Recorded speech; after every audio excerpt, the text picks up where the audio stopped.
When ruthless luxury hotel queen Victoria Reynolds humiliates an elderly man on a first-class flight, she has no idea he's the legendary owner of Paradise Wild Sanctuary, or that his son James is about to teach her that true wealth isn't measured in dollars but in the capacity to love and change. But before we continue this story of redemption, hit that subscribe button and let us know in the comments which city you're watching from today. Victoria Reynolds stood at the window of her penthouse office, looking down at the bustling city below. At 45, she was exactly where she wanted to be, at the top. Her perfectly manicured nails tapped against the crystal wine glass in her hand as she admired the view of her latest luxury resort property. "Miss Reynolds, your car is waiting to take you to the airport," her assistant Sarah announced, entering the office with quick steps. "Tell Charles to wait," Victoria replied without turning around. "I'm not finished savoring my success." The Reynolds Hotel Group was her life's work. 20 years of climbing the social ladder, making the right connections, and stepping on whoever got in her way. Now she owned 5 of the most exclusive resorts in the country. Her newest property, a restored castle in the Hamptons, was about to open its doors to only the most elite guests. "The flight to London leaves in 2 hours, Sarah reminded her, gently. "The investors are expecting you for tomorrow morning's meeting." Victoria sighed and turned around, placing her wine glass on the marble desk. "Very well. Is my suite confirmed at the Ritz?" "Actually, they're overbooked due to the Royal Garden Party, but I managed to secure you the presidential suite at the Savoy instead." Victoria's face darkened. "The Savoy? I specifically requested the Ritz. Call them back and tell them who I am. I'm sure they can arrange something." Sarah shifted uncomfortably. "I tried, Miss Reynolds, 3 times. They're truly at capacity." "Then someone isn't trying hard enough," Victoria snapped, grabbing her designer handbag. "This is exactly why I built my own hotel empire, to avoid dealing with incompetence." The drive to the airport was spent making calls, asserting her authority, and ensuring everything would be perfect for her arrival in London. Victoria lived by one rule: expect perfection, accept nothing less. At the first-class lounge, she was treated like the queen she considered herself to be. Flight attendants knew her by name, and fellow passengers gave her the respectful distance she commanded. Everything was going according to plan until she boarded the plane. "What is that smell?" Victoria wrinkled her nose as she settled into her first-class seat. 2 rows ahead, an elderly man in worn clothes was quietly reading a book. His clothes were stained and dirty, and there was definitely an unpleasant odor coming from his direction. "Excuse me," Victoria called out to the flight attendant. "This is first class, isn't it? Why is there someone here who clearly doesn't here belong?" The flight attendant approached with a concerned expression. "Is there a problem, Miss Reynolds?" "Yes, there's a problem. He smells like animals." Victoria didn't bother lowering her voice. "This is completely unacceptable. I paid for luxury, not a barnyard experience." The elderly man slowly closed his book and stood up. Without saying a word, he gathered his belongings.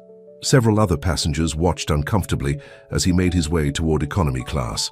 "I'm sorry for the disturbance," he said quietly, as he passed Victoria's seat. There was something dignified about him despite his appearance, but Victoria was too focused on her own comfort to notice. "Well, that's sorted," she said, accepting a glass of champagne from the apologetic flight attendant. "Now I can properly enjoy my flight." Little did Victoria know, but the man she had just humiliated was Thomas Anderson, the legendary owner of Paradise Wild, the most successful wildlife resort in the country. His clothes were stained because he had spent the morning saving a young boy from a dangerous situation with a distressed gorilla. Rather than delay his important flight to change, he had come directly to the airport. But Victoria wouldn't learn this until much later. For now she was content in her bubble of privilege, unaware that this moment would come back to haunt her in ways she could never imagine. The flight continued without further incident, and Victoria arrived in London feeling refreshed and ready to dominate her investors' meeting. Her life was perfect, or so she thought. She had no idea that fate was about to throw her a curveball in the form of a humble, charming man who would turn her world upside down. As she swept through Heathrow Airport like she owned it, Victoria was completely unaware that her perfectly controlled world was about to unravel. Change was coming, whether she was ready for it or not. 3 months after the plane incident, Victoria was hosting the grand opening of her newest resort. The restored castle glittered with thousands of lights, and the who's who of New York. Society had turned out for the event. Everything was perfect, just as she'd planned. "Victoria, darling," called out Margaret Whitmore, one of her oldest friends and biggest investors. "You simply must meet someone. He's new to our circle, but his business acumen is absolutely fascinating." Victoria turned, ready to paste on her practiced social smile, but what she saw made her pause. Standing next to Margaret was the most intriguing man she'd ever seen. He wasn't traditionally handsome like the society men she usually dated, but there was something about him that caught her attention immediately. "James Wilson," he introduced himself, extending his hand. His smile was warm and genuine, nothing like the fake expressions she was used to seeing at these events. "I've heard wonderful things about your hotels. Have you stayed at any of them?" Victoria asked, surprised to find herself actually interested in his answer. "No," James replied honestly. "They're a bit out of my price range. I prefer simpler accommodations." Victoria would normally have dismissed anyone who admitted they couldn't afford her hotels, but something about James's directness was refreshing. He wasn't trying to impress her or pretend to be something he wasn't. "What kind of business are you in, Mr. Wilson?" she asked, accepting a champagne flute from a passing waiter. "Please call me James. And I'm in conservation work mainly, consulting for various wildlife preserves and ecotourism projects." Victoria's nose wrinkled slightly. "Animals? That must be interesting." She thought about the man on the plane and his awful smell, but pushed the memory aside. James laughed, and the sound was warm and genuine. "Not what you expected to hear at your fancy party, is it? But I love what I do. There's something amazing about working with creatures that don't care about your bank account or social status." "You're certainly different from my usual crowd," Victoria admitted, surprised to find herself smiling genuinely for the first time all evening. They talked for hours that night, long after most of the other guests had left. James told her stories about his work, and Victoria found herself laughing more than she had in years. He wasn't impressed by her wealth or status, and he wasn't afraid to disagree with her when she made snobby comments. Over the next few weeks, they kept running into each other at various events. Victoria learned that James had recently moved to New York for a special project, though he was oddly vague about the details. Every time she tried to ask about his work with Paradise Wild, he would skillfully change the subject. "Why won't you ever tell me about Paradise Wild?" she asked one evening as they walked through Central Park. "I've heard it's the most exclusive eco-resort in the country. Even I haven't managed to get a reservation there." James's expression grew serious. "Some things are better left as mysteries," he said quietly. "Besides, I thought you weren't interested in places that cater to animals." "I'm interested in you," Victoria admitted, surprising herself with her honesty. "And this is clearly important to you." James stopped walking and turned to face her. "Victoria, I need to know something. Are you interested in me because of who I am, or because you think I can get you access to Paradise Wild?" The question stung, especially because 6 months ago it would have been true, but something had changed in Victoria since meeting James. For the first time in her life, she was falling for someone because of their character, not their social status. "I don't care about Paradise Wild," she said softly. "I care about you. You make me want to be better, James. Less focused on status, and more focused on what really matters." James studied her face for a long moment before leaning in to kiss her.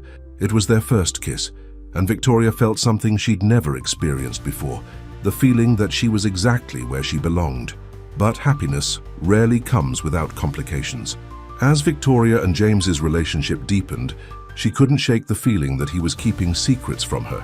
Sometimes she would catch him taking private phone calls, speaking in hushed tones about some important meeting at Paradise Wild. "Why won't you take me there?" she asked one night over dinner at her penthouse.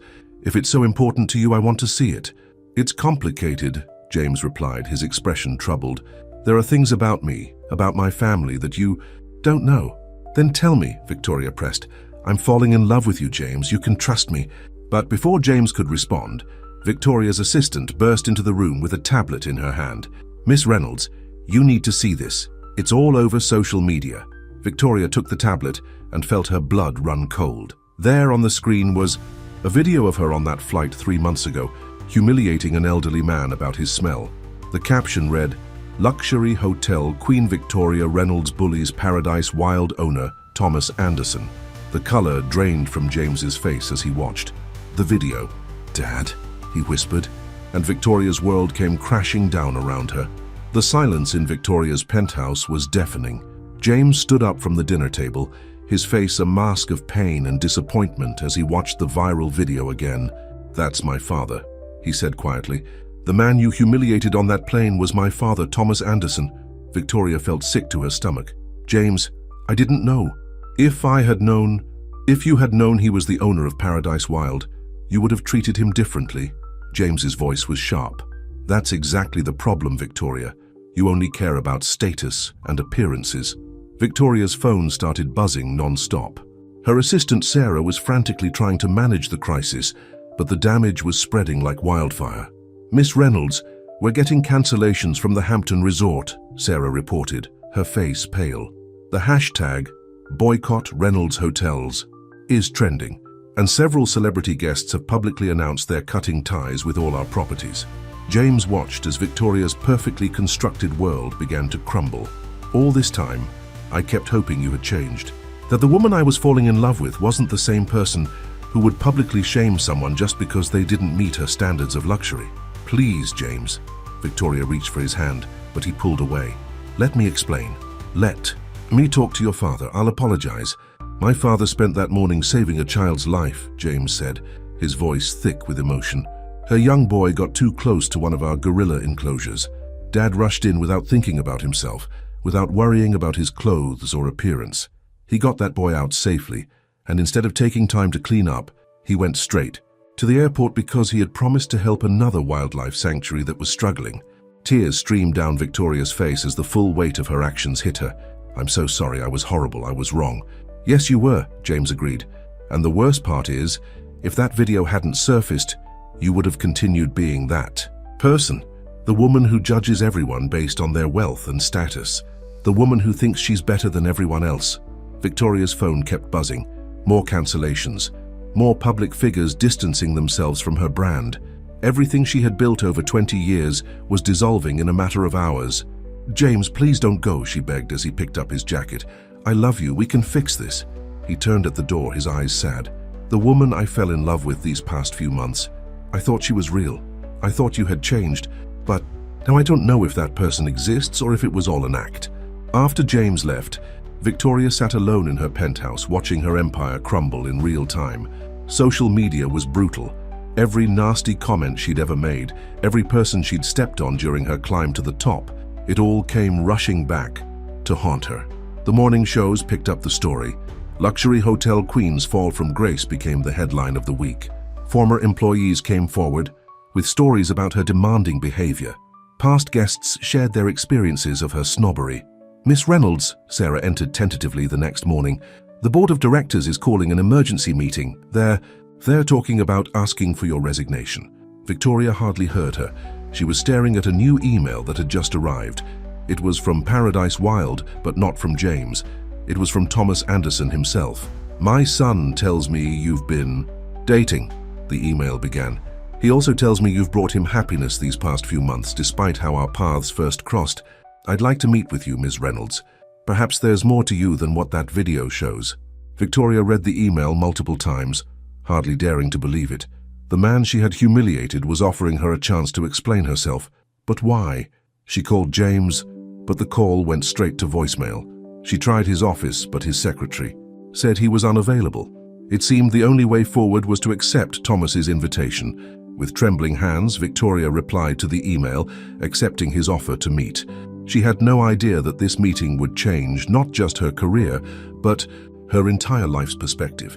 As she prepared to leave for Paradise Wild, Victoria looked around her luxury penthouse. Everything that had once seemed so important, the designer furniture, the expensive art, the view of the city, suddenly felt hollow and meaningless. "Sarah," she called to her assistant, "cancel my car service. I'll drive myself." "But Miss Reynolds, you never drive yourself anywhere." "Maybe that's part of the problem," Victoria replied softly. "Maybe it's time I started doing things differently." As she walked out of her building, paparazzi swarmed around her, shouting questions about the video and the boycott of her hotels. For the first time in her life, Victoria Reynolds had no clever comeback, no defensive statement. Instead, she simply said, "I was wrong, and I'm going to try to make it right." She had no idea if she could fix the damage she'd done, to her reputation, to her relationship with James, or to her business. But as she drove toward Paradise Wild, Victoria knew one thing for certain. The woman who had boarded that plane 3 months ago needed to disappear forever. Victoria's designer heels sank into the muddy gravel path as she made her way toward the Paradise Wild main office. Gone was her usual confident stride, replaced by uncertain steps. The sound of exotic birds and distant animal calls filled the air, sounds she would have once found distasteful, but now barely noticed, lost in her thoughts. "Miss Reynolds," a friendly voice called out. "I'm Maria, Mr. Anderson's assistant. He's expecting you." Victoria followed Maria down a rustic path, noting how different this place was from her luxury resorts. Where her hotels had marble floors, Paradise Wild had natural stone pathways. Instead of crystal chandeliers, sunlight filtered through ancient trees, yet there was an undeniable beauty to it all. "Tommy! Tommy!" A child's excited voice rang out. Victoria watched as a young boy in a wheelchair rolled quickly toward them, followed by his worried mother. Thomas Anderson appeared from a nearby building, his face lighting up at the sight of the boy. "Well, if it isn't my brave friend Kevin, how are you enjoying your stay?" "The gorillas remembered me," Kevin exclaimed, "just like you said they would." Victoria stood frozen, watching the scene unfold. This was the man she had humiliated on the plane. Here, dressed in worn khakis and a simple button-down shirt, he looked completely at home. The warmth in his eyes as he talked to Kevin was genuine, nothing like the practiced charm she was used to seeing in her social circle. "Kevin was our guest last month," Maria explained quietly to Victoria. "Mr. Anderson arranged a special visit when he learned about Kevin's dream to see gorillas before his next surgery." Thomas finally looked up and noticed Victoria. His expression remained kind, but some of the warmth faded from his eyes. "Ms. Reynolds, welcome to Paradise Wild. Please join me for a walk." They walked in silence for a few minutes, passing enclosures where animals roamed in natural habitats. Victoria noticed how every staff member they passed greeted Thomas with genuine respect and affection. "Your son won't return my calls," Victoria said finally, breaking the silence. "James is hurt," Thomas replied simply. He believed he had found someone special, someone who saw beyond wealth and status. Finding out about that video, it shook his faith in you. "I was horrible that day on the plane," Victoria admitted. "I've been horrible many days to many people. I just never had to face the consequences before." Thomas stopped walking and turned to face her. "Why did you come here today, Miss Reynolds?" "Because I'm losing everything," Victoria answered honestly. "My hotels, my reputation, my relationship with James." "So you came to save your business?" There was no judgment in Thomas's voice, just curiosity. "No," Victoria surprised herself with the answer. "I came because for the first time in my life I feel ashamed of who I am. The woman in that video, I don't want to be her anymore." Thomas studied her for a long moment. "Then let me make you an offer. Stay here at Paradise Wild for 1 month. Work alongside our staff starting at the bottom. No special treatment, no luxury accommodations. Live as our employees live. Work as they work." Victoria stared at him in shock. "You want me to work here? With the animals?" "Consider it a chance to prove that the woman James fell in love with is real," Thomas said. "Show him and yourself that you can be more than the person in that video." Before Victoria could respond, an urgent call came over Thomas's radio. One of the elephants was in distress. She watched in amazement as this man, who could afford to hire anyone to handle such situations, immediately headed toward the elephant enclosure. "Are you coming?" he called back to her. "This is what real work looks like, Ms. Reynolds. No designer suits, no board meetings, just getting your hands dirty to help creatures who need you." Victoria looked down at her expensive outfit and impractical shoes. Everything about her seemed out of place here, and yet something made her hurry after Thomas. The next few hours were unlike anything Victoria had ever experienced. She watched as Thomas and his team worked tirelessly to help a pregnant elephant in distress. Her clothes got muddy, her hair was a mess, and for the first time in her life, she didn't care. When the crisis was over and the elephant was resting comfortably with her healthy new calf, Thomas turned to Victoria. "Well, what's your answer? Will you accept my offer?" Victoria looked around at the dedicated staff, at the magnificent animals, at this world so different from her own.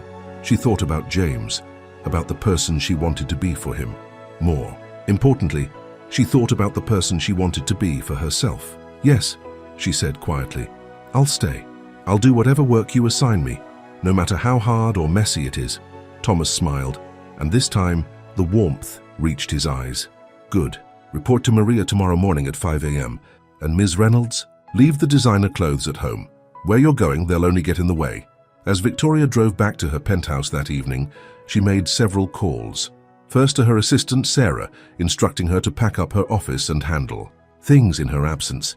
Then to her board of directors, informing them she was taking a leave of absence.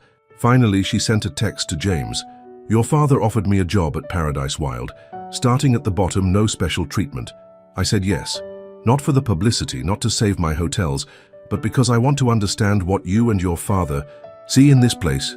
I want to understand what really matters in life. I don't expect you to forgive me, but I hope someday you'll see that I'm trying to change. James didn't respond, but Victoria wasn't expecting him to. Tomorrow would be the first day of her new life, and for once she had no idea what to expect. The thought should have terrified her, but instead, she felt something she hadn't experienced in years: hope. Victoria's alarm went off at 4 a.m. the next morning. For the first time in her life, she got dressed in basic work clothes, jeans, a t-shirt and sturdy boots she'd bought the night before. No makeup, no designer labels, no styled hair. She barely recognized herself in the mirror. You're late, Maria said when Victoria arrived at 5:15 a.m. We start exactly at 5. The animals don't wait for anyone. Victoria opened her mouth to make an excuse but stopped herself. This wasn't her world anymore. Here she wasn't the boss. She was the newcomer who needed to learn everything from scratch. I'm sorry, she said instead. It won't happen again. Her first task was cleaning the elephant enclosure. Victoria stood frozen, staring at the shovel Maria handed her. You want me to clean up elephant droppings? Welcome to Paradise Wild, Maria replied with a smile that wasn't entirely sympathetic. Everyone starts here. Even James did when he first joined his father's business. The mention of James's name was all Victoria needed. She grabbed the shovel and got to work. The morning was hot. The work was harder than anything she'd ever done, and the smell was overwhelming. But every time she wanted to quit, she thought about James and kept going. Not bad for your first morning, said a voice behind her. Victoria turned to see Thomas watching her work. Though you missed a spot over there. Victoria wiped the sweat from her forehead and went back to work without complaint. She noticed Thomas nodding approvingly before he walked away. The days that followed were a blur of physical labor and new experiences. Victoria learned to prepare food for different animals, to clean enclosures, to help with basic medical checks. Her perfectly manicured nails were soon broken and dirty. Her designer clothes hung untouched in her closet as she lived in work clothes and boots. Miss Reynolds, called out Kevin, the boy in the wheelchair, when she was cleaning near the gorilla enclosure one morning. Tommy says you're learning to be a better person. Is that true? Victoria paused her work, touched by the innocent question. I'm trying, Kevin. It's not easy, but I'm trying. The gorillas didn't like me at first either, Kevin said wisely. But Tommy says everyone deserves a second chance, even gorillas, even people. Word had spread about Victoria's presence at Paradise Wild. Some media outlets mocked it as a publicity stunt. Others called it a desperate attempt to save her failing business. But Victoria barely noticed the headlines anymore. She was too busy learning and working. One rainy morning, about 2 weeks into her stay, Victoria arrived to find the staff in a panic. A storm had damaged several enclosures, and animals needed to be moved to safety. We need all hands on deck, Thomas announced to the gathered staff. This is what we train for, people. Remember, animals can sense our energy. Stay calm, stay focused. Victoria worked alongside everyone else, helping to move smaller animals to secure locations. She was soaked to the bone and covered in mud, but she kept working. Hours passed and still they worked. Finally, when all the animals were safe, Thomas called everyone together again. Good work, team. Victoria, that was impressive how you handled the scared monkeys. You're learning. It was the first real praise he'd given her, and Victoria felt prouder than she had after any business deal she'd ever closed. That evening, exhausted but satisfied, Victoria checked her phone for the first time all day. There was a missed call from James. Her heart leaped, but he hadn't left a message. He drives out here sometimes, said Maria, who had noticed Victoria staring at her phone. Takes the back road so no one sees him. He's been watching you work. He has. Victoria's voice trembled with hope. Dad tells me you're doing well, said a familiar voice behind her. Victoria turned to see James standing there, still in his business suit, looking somewhat out of place among the mud and rain. James, she whispered. I've missed you. I've missed you too, he admitted. but I needed to be sure that this wasn't just another act. Victoria looked down at her mud-covered clothes and laughed softly. Does this look like an act to you? The old Victoria wouldn't be caught dead looking like this. No, she wouldn't, James agreed. But maybe that's not such a bad thing. I was wrong about so many things, Victoria said. Your father, this place, is what really matters in life. I'm not the same person I was on that plane. I know, James said quietly. I've been watching. The way you are with the animals, with the staff, with kids like Kevin, that's the woman I fell in love with. I just needed to be sure she was real. Is there still a chance for us? Victoria asked, hardly daring to hope. Before James could answer, another staff member came running up. We need help. The storm's getting worse, and the elephant barn is flooding. Victoria turned to go, then stopped and looked at James. To her surprise, he was already rolling up his sleeves. We'll talk later, he said. Right now they need us. Together they ran toward the elephant barn, the rain washing away the last barriers between Victoria's old life and her new one. A month had passed since Victoria's first day at Paradise Wild, and everything had changed. She no longer checked business emails first thing in the morning. Instead, she woke up excited to see the animals and work with her new colleagues. Morning, Victoria, called out Rosa, one of the veterinary technicians. The baby elephant's been asking for you. Victoria smiled, knowing that little Luna, the elephant born on her first day, had become attached to her. She'd spent countless hours helping care for the baby elephant, and somewhere along the way, the tiny giant had stolen her heart. Good morning, sweet girl, Victoria cooed as she approached Luna's enclosure. The baby elephant immediately ran. To her, trunk extended in greeting. Ready for your breakfast?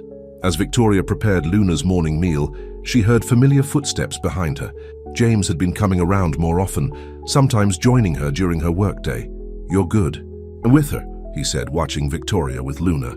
I never would have believed it a month ago, but you have a way with the animals. They're honest, Victoria replied, gently stroking Luna's trunk. They don't care about designer clothes or social status. They just care about how you treat them. James moved closer, helping her distribute the food. Dad's impressed, you know. He says you haven't complained once, even during the worst tasks. I've learned more in the past month than I did in 20 years running my hotels, Victoria admitted. About what really matters. About who I want to be. Their conversation was interrupted by Thomas's arrival. Victoria, could you join me in my office? There's something we need to discuss. Victoria's heart sank. Had she done something wrong?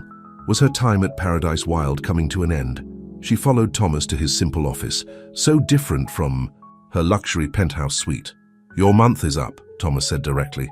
According to our agreement, you're free to return to your old life. Victoria felt panic rising in her chest. Mr. Anderson, please. I know I still have so much to learn, but I don't want to leave. This place, these animals, they've become my home. Thomas smiled, and Victoria realized this was exactly what he'd wanted to hear. Good, because I have a proposal for you. We're starting a new program here at Paradise Wild, bringing underprivileged children to experience nature and learn about conservation.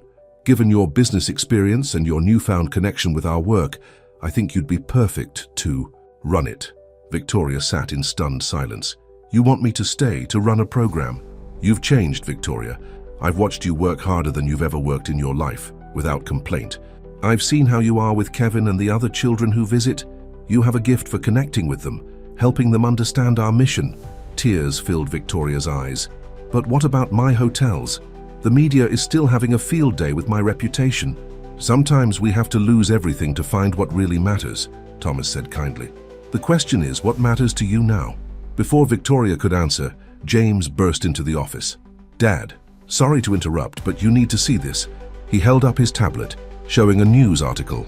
Victoria's board of directors had voted to remove her as CEO of Reynolds Hotel Group. The empire she'd spent 20 years building was officially no longer hers. To her surprise, Victoria felt relief instead of devastation. You know what? They can have the hotels. This is where I belong now. James took her hand, squeezing it gently.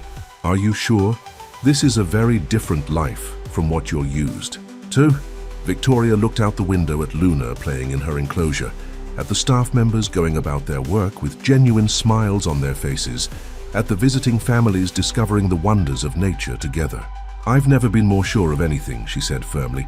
Mr. Anderson, Thomas, I accept your offer. I want to help build something meaningful here. Thomas stood up and extended his hand. Welcome to the family, Victoria. Officially this time. As they walked out of the office together, they saw Kevin's mother running toward them, tears streaming down her face. The surgery worked, she exclaimed. Kevin's doctor says he might be able to walk again in a few months. Victoria felt James's arm slip around her waist as they watched Kevin's mother share the good news with the staff. Everyone was celebrating, sharing in the family's joy. This wasn't just a workplace, it was a community. Does this mean I can come back and see the gorillas when I can walk? Kevin called out from where he sat with the other children. You can come back anytime you want, Victoria said, surprising herself by speaking up. In fact, I'm going to be starting a new program here. How would you like to help me teach other kids about our animals? Kevin's face lit up. Really, I can help. Really, Victoria confirmed, feeling James squeeze her hand supportively. Later that evening, as they walked through the quiet sanctuary, after all the visitors had left, James stopped and turned to Victoria. You really have changed, he said softly. The woman I fell in love with, she was always there, wasn't she? She just needed to find her way out. She needed someone to believe in her, Victoria replied. You, your father, this place. You all saw something in me that I didn't even see in myself. James pulled her close and kissed her, right there, under the stars, with the sounds of the nighttime sanctuary all around them. Victoria realized that for the first time in her life, she wasn't thinking about status or appearances or what anyone else would think.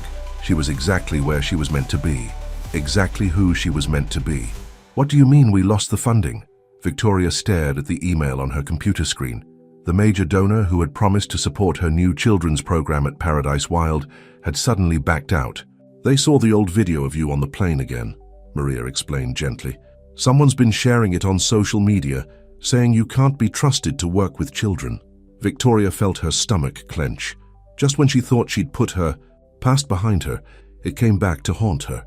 She'd spent weeks planning the program, designing activities that would help underprivileged children connect with nature and learn about conservation. We need that money, she said quietly. We've already promised spots to 30 children from the local shelter. James found her sitting by Luna's enclosure an hour later, watching the baby elephant play with her mother. Dad told me about the funding, he said, sitting beside her. Maybe they're right, Victoria sighed. Maybe someone like me doesn't deserve a second chance. The old Victoria would have given up, James replied. What would the new Victoria do? Before she could answer, they heard excited voices approaching. Kevin was there for his physical therapy session, and he'd brought some friends from his support group. Miss Victoria, he called out, taking a few shaky steps with his walker. I told my friends about the program. They're really excited. Victoria looked at the children's hopeful faces and felt something stir inside her. The old Victoria would have seen a PR opportunity. The new Victoria saw children who deserved a chance to experience the magic of Paradise Wild. I need to talk to your father, she told James suddenly. Standing up, she marched straight to Thomas's office. I want to sell my penthouse, she announced without preamble. And my car, my jewelry, everything. I don't need those things anymore. But these kids need this program. Thomas looked up from his paperwork, studying her carefully. You'd give up everything you have left? For this? It's not giving up, Victoria replied firmly. It's investing in something that matters. To her surprise, Thomas started laughing. You really have changed, but there's no need to sell your belongings. I had a feeling something like this might happen, so I made some calls. He handed her a stack of papers. Several other wildlife sanctuaries and conservation groups had agreed to partner with Paradise Wild, offering both funding and support for the children's program. They were impressed by your transformation, Thomas explained. They believe in second chances too. Tears of relief streamed down Victoria's face. Thank you. I won't let you down. But running the program proved more challenging than Victoria expected. Some parents were hesitant to send their children, remembering her as the cold-hearted hotel queen. Others worried about safety around the animals. We need to show them they can trust us, Victoria told her team. Let's invite the parents to visit first. Let them see what we do here. She organized an open house, working tirelessly to make sure everything was perfect. When the day arrived, Victoria was nervous but determined. Welcome to Paradise Wild, she greeted the visiting families. I know many of you have seen the video of who I used to be. I can't erase that past, but I can show you who I am now. She led them through the sanctuary, showing them the safety measures in place, introducing them to the gentle animals they worked with. Kevin and his friends demonstrated some of the activities they'd been practicing. "My son hasn't stopped talking about the baby elephant since he started coming here," one mother spoke up. "I haven't seen him this excited about anything since his accident." Other parents began sharing similar stories. Their children were more engaged, more interested in nature and conservation. Some were even doing better in school since starting to visit Paradise Wild. "It's not just about the animals," Victoria explained. "It's about showing these kids that they matter, that they can make a difference in the world." At the end of the day, every parent had signed their permission forms. The program was officially ready to launch. "I'm proud of you," James said that evening as they watched the sunset from their favorite spot near Luna's enclosure. "You didn't just talk about changing, you really did it." "I had good teachers," Victoria replied, smiling as Luna sprayed them playfully with her trunk. "The animals, the children, your father, you all taught me what really matters." But not everyone was happy about Victoria's success. Back in New York, her former board members were watching her transformation with growing concern. The woman they'd forced out was becoming more popular than ever, and some of their donors were starting to ask questions. "Something needs to be done about Victoria Reynolds," the board chairman declared during a secret meeting, "before she ruins everything we've built." Little did Victoria know, but her biggest challenge was yet to come. As she prepared for the official launch of her children's program, her enemies were plotting to destroy everything she had worked so hard to build at Paradise Wild. The morning of the children's program launch started perfectly. Victoria arrived early to find the Paradise Wild staff putting up colorful welcome banners. Kevin was there too, proudly wearing his new junior guide badge. "The first bus of children will be here in an hour," Maria announced, checking her clipboard. "Everything's ready." Victoria felt a happiness she'd never known in her old life, but her peaceful morning was about to be shattered. "Victoria," James came running toward her, his face worried. "You need to see this." He handed her his tablet, showing the morning news. The headline made her blood run cold. "Paradise Wild. Under investigation. Alleged safety violations put children at risk." "That's impossible," Victoria protested. "We've passed every safety inspection. We have all the proper permits." "It gets worse," James said grimly. "Look who filed the complaint." Victoria's hands shook as she read the name. Richard Morton, her former board chairman at Reynolds Hotel Group, the man who had led the vote to remove her as CEO.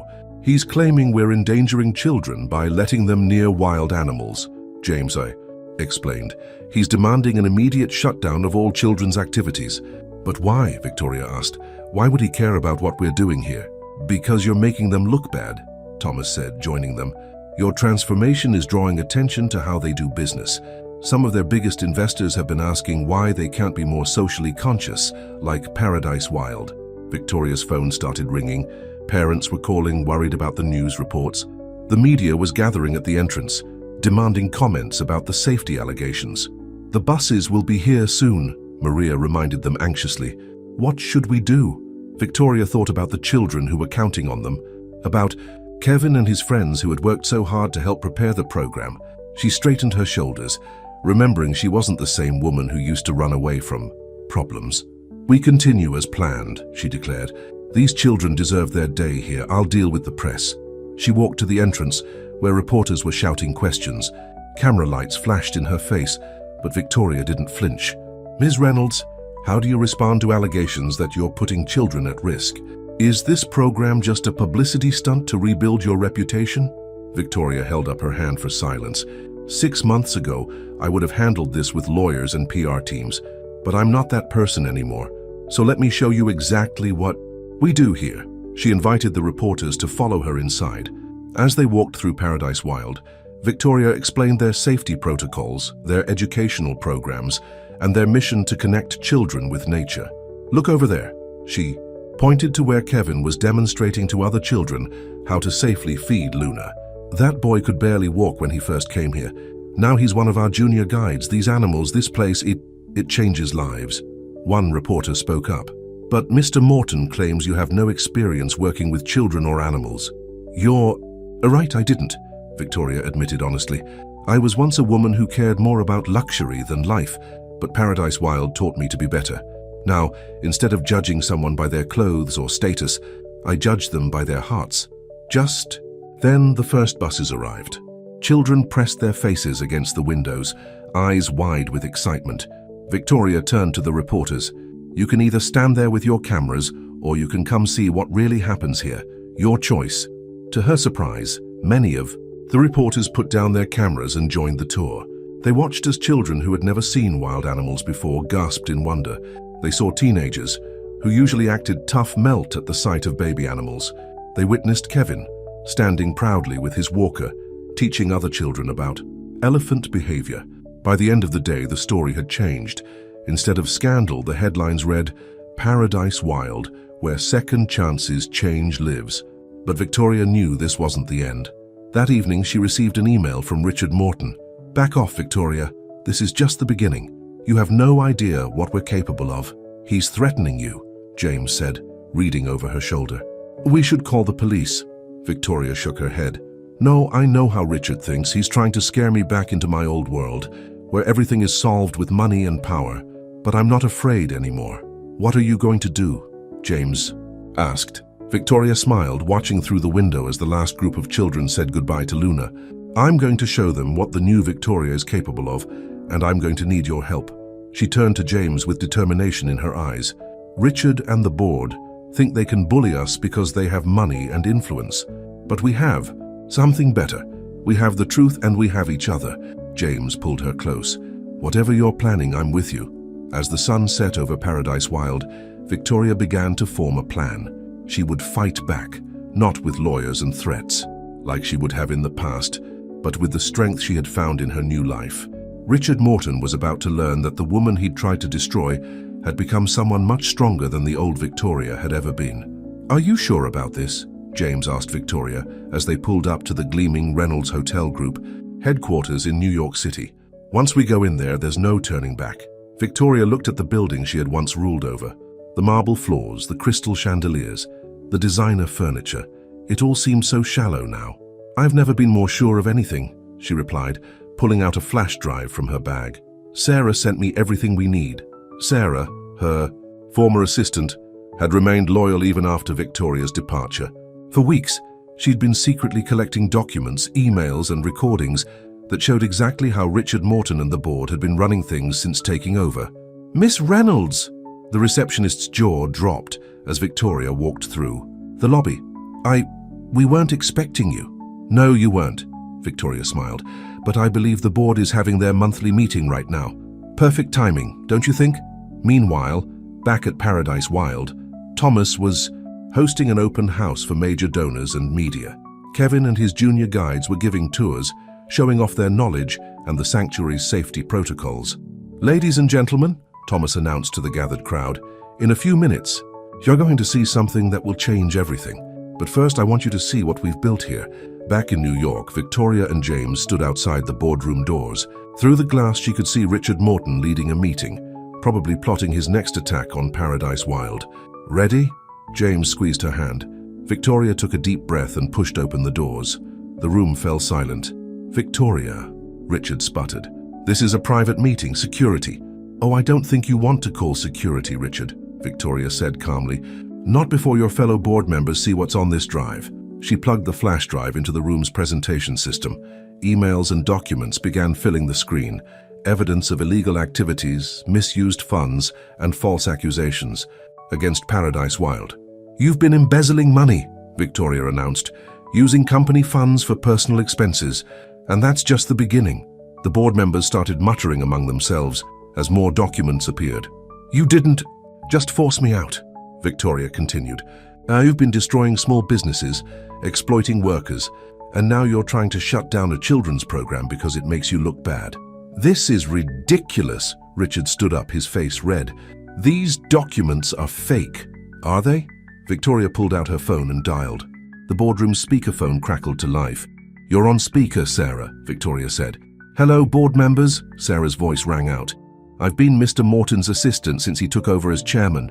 I have original copies of everything you're seeing, plus recordings of several interesting conversations about Paradise Wild." The color drained from Richard's face as Sarah played a recording of him planning the false safety complaints. Back at Paradise Wild, Thomas had set up a live stream of the entire confrontation. Donors, reporters, and supporters watched in shock as the truth about Reynolds Hotel Group was revealed. "You see," Victoria addressed the board, The old Victoria would have fought you with lawyers and threats, but I learned something at Paradise Wild. The truth is more powerful than any weapon. She turned to the board members. You have a choice to make. You can either clean house and start doing business ethically, or these documents go public. Your shareholders won't be happy to learn how their money has been spent. You're bluffing, Richard snarled. You'll destroy the company's reputation. No, Richard, you did that, James spoke up. Victoria's trying to save it. One by one, the board members began turning to look at Richard. The chairman's power was visibly crumbling as the evidence mounted. I move for an immediate vote of no confidence in the chairman, one board member declared. Others quickly seconded the motion. Victoria watched as her former board turned against Richard, but she felt no satisfaction in his downfall, only sadness for what greed and power had done to him. The company is yours again if you want it, James said quietly as they watched Richard being escorted out. They'll ask you to come back. Victoria shook her head. No, that's not my life anymore. But I do have one condition for keeping these documents private. She turned to the remaining board members. Reynolds Hotel Group will establish a charitable foundation. Half of its funds will go to Paradise Wild's children's program. The other half will support similar programs around the country. You're in no position to make demands, a board member protested weakly. Actually, I am, Victoria smiled. But this isn't a demand. It's an opportunity to do something good with all that power and money. Isn't that worth trying? The vote was unanimous. By the end of the day, the Reynolds Foundation for Children and Conservation was established, with Victoria as a special advisor to ensure the money was used properly. As they drove back to Paradise Wild that evening, Victoria felt at peace. You know what's funny? She said to James. A year ago, winning a fight like this would have been about power. Today, it was about protecting something that matters. That's why you won, James replied. The old Victoria would have destroyed Richard out of revenge. The new Victoria gave him and the company a chance to change, just like you did. They pulled up to Paradise Wild just as the sun was setting. Kevin and his junior guides were finishing their last tour of the day. Miss Victoria, Kevin called out excitedly. Did we do good today? Did we help save Paradise Wild? Victoria hugged him tight. You did more than that, Kevin. You showed everyone what this place is really about. Second chances, hope, and the power of believing in something bigger than yourself. As they walked toward the main building where Thomas and the staff were waiting to celebrate, Victoria looked around at her new home. The fancy offices and luxury hotels of her past seemed like a distant dream now. This was where she belonged, in a place where success wasn't measured in dollars, but in lives changed and hearts healed. 1 year later, Victoria stood at the entrance of Paradise Wild, greeting guests as they arrived for a very special celebration. The sanctuary had grown, now hosting children's programs from all over the country, funded by the Reynolds Foundation. Can you believe it's been a year? Maria asked, helping to arrange flowers for the event. Sometimes I still expect to see you show up in designer heels complaining about the mud. Victoria laughed, looking down at her comfortable boots. Those days feel like a different lifetime. The sanctuary was filled with familiar faces. Kevin, now walking with just a cane, was leading a group of new junior guides. Sarah, who had left Reynolds Hotel Group to work at Paradise Wild, was organizing the event staff. Even some of Victoria's former board members were there, having discovered the joy of giving back through the foundation. Miss Victoria, called a small girl named Lucy, one of their newest program participants. Come quick, Luna has a surprise. Victoria followed Lucy to the elephant enclosure, where Luna was showing off her newest trick, painting with her trunk. The once tiny elephant had grown into a playful youngster, still special to Victoria, as a reminder of her first days at the sanctuary. She's quite the artist, said a familiar voice behind her. Victoria turned to see Thomas Anderson watching, with a proud smile. Just like her teacher, Victoria replied, remembering how Thomas had believed in her when no one else did. Thank you, Thomas, for giving me a chance when I didn't deserve one. Everyone deserves a second chance, Thomas said. The trick is recognizing when you get one. The sound of a helicopter made them look up. James was returning from his latest conservation mission, where he'd been helping other sanctuaries set up programs similar to theirs. Victoria's heart still skipped a beat when she saw him, even after all this time. He'd supported her through every challenge, believed in her even when she doubted herself. As James landed and walked toward them, Victoria remembered she had a surprise of her own to share. She'd been waiting for the perfect moment, and somehow, This felt right. "There's my girl," James said, pulling her into a kiss. "Sorry I'm late. Did I miss anything?" "Actually," Victoria smiled, "I have some news. You might want to sit down for this." But before she could continue, they were interrupted by excited shouts from the main gate. A luxurious car had pulled up, and to everyone's surprise, Richard Morton stepped out. Victoria tensed, but something was different about her former enemy. He looked humbled, less polished than she remembered. "I know I'm probably the last person you want to see," Richard said as he approached, "but I've been doing a lot of thinking this past year, watching what you've built here, how you've changed. I wonder if there might be room for one more person." Looking for a second chance, Victoria studied the man who had once tried to destroy everything she cared about. She remembered how it felt to be the person in need of redemption. "There's always room," she said softly, "but you'll have to start at the beginning, just like I did. Are you ready to get your hands dirty?" Richard looked around at the sanctuary, at the happy faces of children learning about nature, at the peaceful animals in their enclosures. Then he did something Victoria had never seen before. He smiled genuinely. "I am," he said, rolling up his sleeves. "Where do I start?" "I think Luna needs her enclosure cleaned," Victoria suggested with a twinkle in her eye. "That's where I began my journey." As Richard headed off with one of the staff members, James turned to Victoria. "Now, what was that news you wanted to share?" Victoria took his hand and placed it on her stomach. "How do you feel about adding another member to our Paradise Wild family?" James's eyes widened with joy, and he lifted her off her feet in celebration. Thomas hugged them both, tears in his eyes as he realized he was going to be a grandfather. The news spread quickly through the sanctuary. Kevin insisted the baby would need a junior guide badge right away. Luna celebrated by spraying everyone, with water making them laugh. That evening, as the sun set over Paradise Wild, Victoria stood with James on their favorite hilltop. Below them, the sanctuary was alive with happiness. Children playing, animals peaceful in their enclosures, staff and volunteers working together in harmony. "A year ago, you asked me if I was sure about giving up my old life," Victoria said to James. "Do you remember?" "I do," he smiled. "What would you say now?" Victoria looked at her husband, her hand resting on her stomach where their child was growing. She thought about the journey that had brought her here, from a cold-hearted businesswoman to someone who had found her true purpose in life. "I would say that I didn't give up anything," she replied. "I finally found what I was looking for all along. This is paradise, James. Not the kind I used to sell in my luxury hotels, but the real kind. The kind that changes hearts and lives." James wrapped his arms around her as they watched the sanctuary settle into evening peace. "Ready to go home?" Victoria smiled, thinking of their cozy cottage on the sanctuary grounds, so different from her old penthouse. "We're already home." As they walked back down the hill, Victoria thought about the baby growing inside her. She hoped her child would grow up understanding what had taken her so long to learn, that true happiness isn't found in wealth or status, but in love, compassion, and the courage to change. The lights of Paradise Wild twinkled below them like stars, guiding them home. Tomorrow would bring new challenges, new chances to make a difference. But Victoria wasn't afraid anymore. She had found her paradise, not in luxury and privilege, but in the simple joy of making the world a little better, one second chance at a time. The end.